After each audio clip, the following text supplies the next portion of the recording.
Right now, it is time to talk to one of my favorite people in all of media. Nobody knows the New Orleans Saints better than this man. He's actually currently working on a book on the New Orleans Saints in the Sean Payton era that I cannot wait, the Brees Payton era, I guess you could say, that I cannot wait to read. And he has a great article on The Athletic this morning saying that this Saints 2020 roster may be the best that he's ever seen. Jeff Duncan, welcome to the show. What's going on, man? Hey, T-Bob, I'm doing good, man. Post-draft, let down a little bit, but I'm recovering. All right, so then we'll start. We'll start there. We'll start with the draft because the theme for this Saints team has been that this was a draft with quality over quantity, and that's all well and good. But the only way that works is if you trust the Saints scouting department. In your opinion, Jeff, what did you think about this draft? Have the Saints done enough to earn the trust for that quality over quantity mantra? Yeah, look, I loved what they did. It was exactly what I think they needed to do. That draft, every draft is different. So what worked one year might not be the best strategy another year. This draft was about 100 players deep. If you talk to most analysts, really the talent level dropped off pretty dramatically after the top 100. And the Saints roster, T-Bob, is so deep and so talented. This isn't the same team that it was in 2014 or even 2006 when Peyton took over.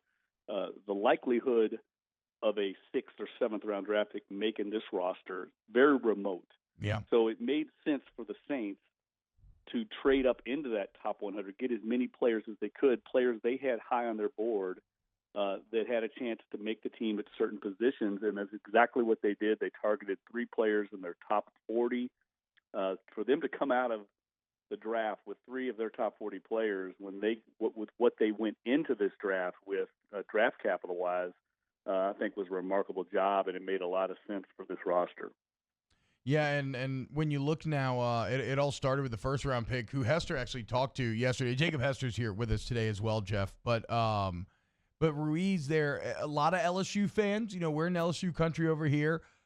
A little salty, right? They wanted P. Queen. It was lining up, linebacker. Why? What's your take on selecting Ruiz in that first round?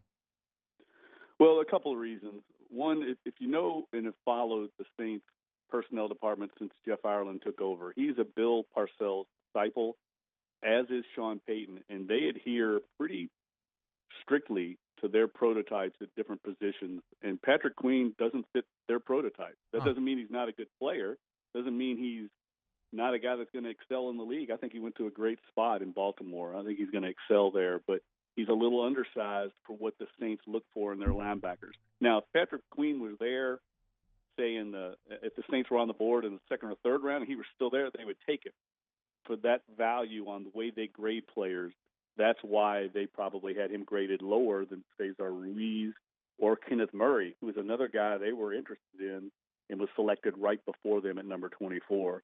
Ruiz fills a need for this team. They're looking down the road too. When you have a roster this deep and this talented, it's very unlikely that a player is going to come in and start as a rookie this year, especially this year with this offseason. There's no offseason for players to get into camp.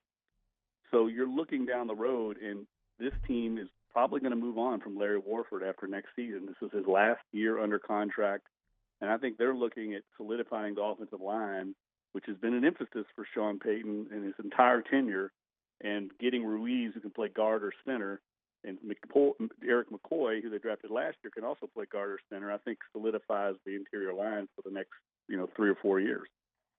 Jeff, Zack Baun is a linebacker that fits that mold, 6'3", 240 pounds, coming from Wisconsin. Although they did get him in the third round, anywhere you look, he was a top 40 prospect across the board. Is this a guy, even though he's a third-round pick, can be a starter, though, in day one?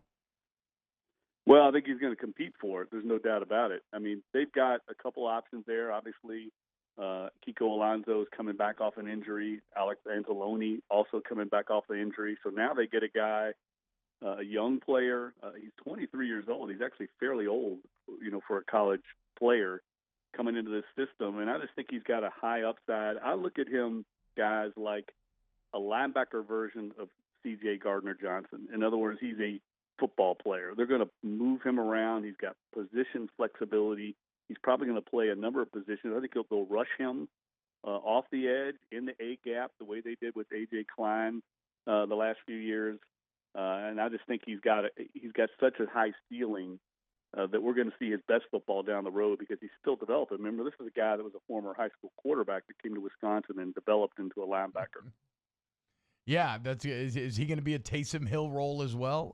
No, I'm just kidding. Look, we'll get into Tommy Stevens later, but I don't want to talk about the draft anymore with you, Jeff. I want to talk about what you wrote in The Athletic this morning that I found pretty fascinating, especially when you went into your reasoning and the numbers behind it. But you've been covering the Saints since 1999. You said that the Saints 2020 roster may be the best that you've ever seen.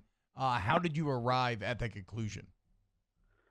Well, there's a lot of reasons. I mean, one, let's just start with the fact that the core of this team has been together now for 3 years, for the most part. About a dozen players have been on this team all the way back to 2017, the team that lost to the Minnesota Miracle, and that in itself is important. I mean, this team's won 37 games the last 3 years, more than any other team in the NFL. And I think sometimes people forget that because of the postseason heartbreak and the early exit last year.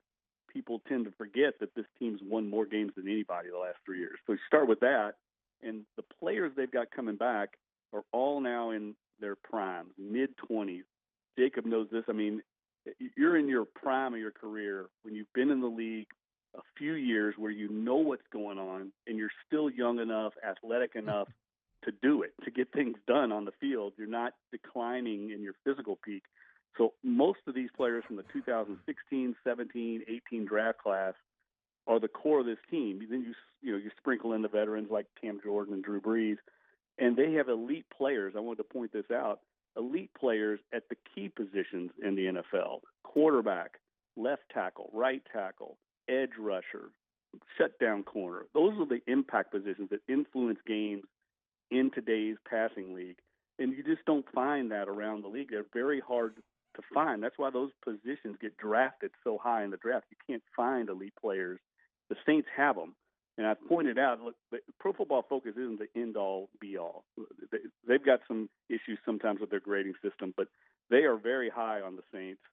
And the Saints, according to Pro Football Focus, have 7 elite players on their roster.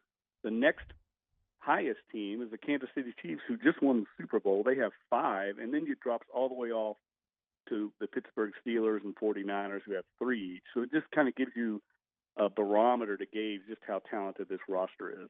Well, and that's so fascinating to hear, Jeff. And I don't want to take it immediately. It doesn't send me to a negative place. That's great to hear. It makes you very excited for this season, but it does kind of call to mind one of the great sports paradoxes, right? Where success can almost become your enemy because we're always judging by the ultimate metric for success is a championship, right? And although the math's against you, there's only going to be one team at the end. Like, that's still what we end up judging you by. And there's an idea out there. A lot of people say, well, Peyton, he put together these great teams. He got all these great players, but, like, what have they done in the playoffs? Do you think that carrying a roster like this, with this level of expectation, is there a kind of inherent pressure there to take advantage?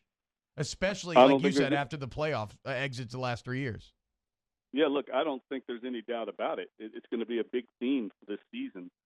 In my book, the one you mentioned, the Peyton Breeze book, I mean, there's a whole chapter on their legacy. And until they win another Super Bowl or even get to another Super Bowl, it's going to be a factor in their legacy. The fact that they haven't won or made it back to another one with all this talent around them, especially in this second kind of Super Bowl run that they're making. But you have to look at it with context too, right? I mean, one of the losses was the result of a horrific call, maybe the worst call in the history of the NFL. They had really, you can't blame Sean Payton or Drew Brees for that. I mean, they drove into position offensively to win that game. And the Minnesota Miracle, I've made this point a number of times. People have forgotten about this, T-Bob, but that 2-minute drive that Drew Brees put together was one of the greatest 2-minute drives in the history of the franchise. The Saints scored 17 straight points in that game against the number one defense in the NFL and came back, should have won that game if not for the Minnesota Miracle. That's hard to blame Peyton and Brees for that either. So the way this team has lost the last 3 years, has been because the defense hasn't been able to make a stop at the end of the game, and that is ultimately going to be their undoing. But I think they're better defensively now with some of the moves they made this offseason. And I've mentioned in there also special teams are lights out. That's what kind of makes this team better than any team I think they've had before. Yeah. Jeff, I do want to keep it on the defensive side and kind of go back. You mentioned, playing a couple years in the NFL, then you get that under your belt and you're still in your prime as far as your age. And a guy like Marcus Davenport jumps off the page as far as a guy that could fit that mold that, hey, he's been in the league a couple years, he's learned the ropes, he's going to be healthy. And if you can get a big-time impact for him, that's almost laying yap for the rest of this roster because that's the guy you're not counting on to necessarily be a star. Could not agree more. And I think to some degree, Sheldon Rankins kind of falls into that category as well. A guy we forget about, but who was playing at a Pro Bowl level before he got injured. That defensive line has the potential to be dominant, and they've got so many first-round draft picks along that front. And I think they were getting there right before they were decimated by injuries late last season. Again, we forget that as well, that they played a lot of football without Davenport and Rankins. And if you talk to people in the Saints locker room, players rave over Marcus Davenport. They all are convinced he is going to be a stud. So I tend to go by that. You talk to the players a lot of times, they know and they see things coming because they're practicing every day. And they believe Davenport's just on the brink of stardom. Talking to Jeff Duncan, catches work at The Athletic. There's always great sign-up deals. In fact, I do a podcast for The Athletic, the Hold That podcast. Athletic.com/Hold That Podcast. You get a little sign-up deal there. Help us out as well. Jeff, as we have you on the way out, I will ask you to address the Tommy Stevens pick. This raised a lot of people's eyebrows. What is the idea behind why the Saints took this flyer on Tommy Stevens? Well, it surprised me, but clearly Sean Payton has a vision for him, I think, in a very similar athletic role, kind of gadget role to Taysom Hill. Now, let's be clear. Tommy Stevens is not Taysom Hill. I mean, this is a guy that barely played at Penn State, was not very productive or successful at Mississippi State, whereas Taysom Hill was a star. I mean, he was a Heisman Trophy candidate before he got injured at Brigham Young. And I think people forget about that sometimes, too, that how good Taysom Hill was at Brigham Young.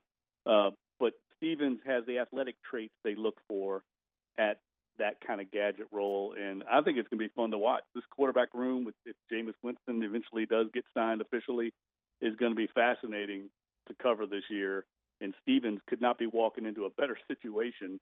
That quarterback room is going to be amazing to learn from for him coming in right out of college. Well, obviously now I got to finish up with Jameis. I love the move. I think it's like so low risk, high potential reward. Why would you not make this move? What was your thoughts when you heard that Jameis Winston will be potentially joining the Saints?